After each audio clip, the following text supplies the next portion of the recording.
Hello everyone, welcome back to another Commander review. Today we're talking about the set review or the set overview of the Saviors of Kamigawa set. Now, as a reminder, these videos I try to keep them much shorter than the actual Commander reviews because this is just a visual overlook of the whole set.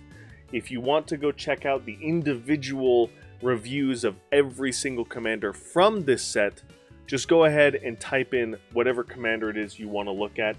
Any of the Kirins from this set that you want to look at, type Commander Review blank Kirin, Bounteous Kirin, Infernal Kirin, whatever you want. Commander Review, you'll find the video that you're looking for. Because I've made a video for each of these commanders doing an individual review of all of them. So this is just a visual representation of what the set looks like, comparing commanders to one another. The second thing, before I get into the usual rum drum, that's not the word I'm looking for, but you guys know what I'm talking about.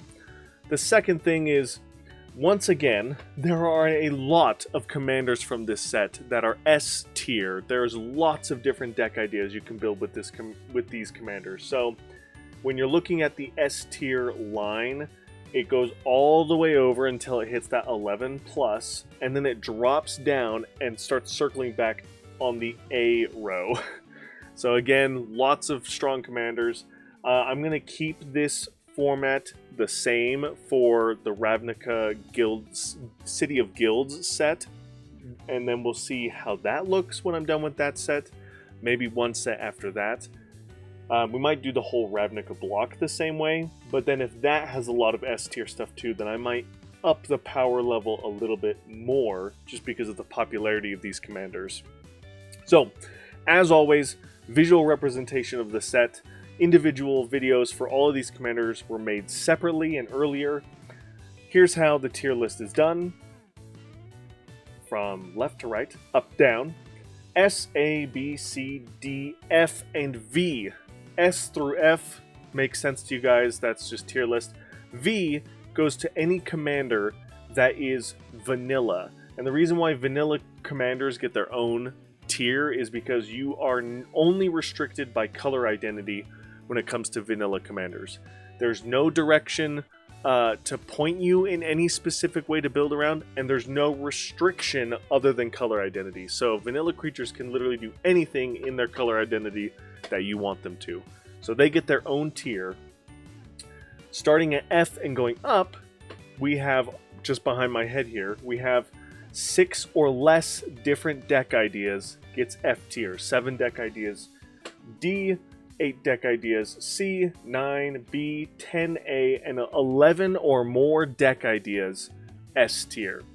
The majority of those numbers come from like EDH Rec, from the various different deck ideas that you can build from that commander, plus any other deck ideas that I think of or come up with that was not on EDH Rec or that I can't find anywhere else on the web.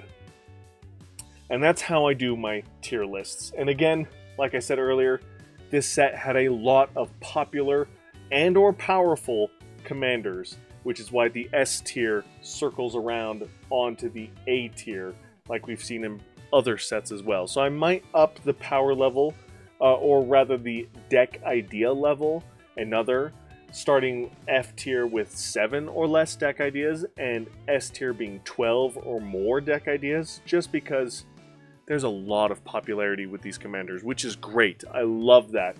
But man, it is very top heavy still on this scale. I'm trying to figure out a best way to do that, which ultimately is kind of impossible to do because power creep is a thing and more powerful commanders will always be made as the game evolves.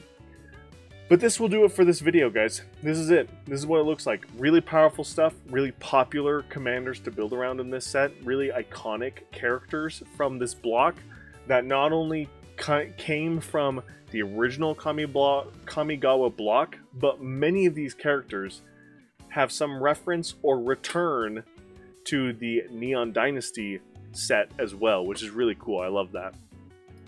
Anyway, this is where I'm going to end this video, guys. Try and keep it short. Thank you guys so much for watching. Thank you guys so much for all your support. Once we come back, we're going to be starting the Ravnica City of Guilds set, which will be very short. Only like 8 commanders in that set. But we're going to start the Ravnica block and all the craziness that's going to come from Ravnica that we all know comes from Ravnica, which is insane. I can't wait to talk about it with you guys. So thank you so much for all your support. Thank you for watching. And as always, I'll see you in the next one. Bye!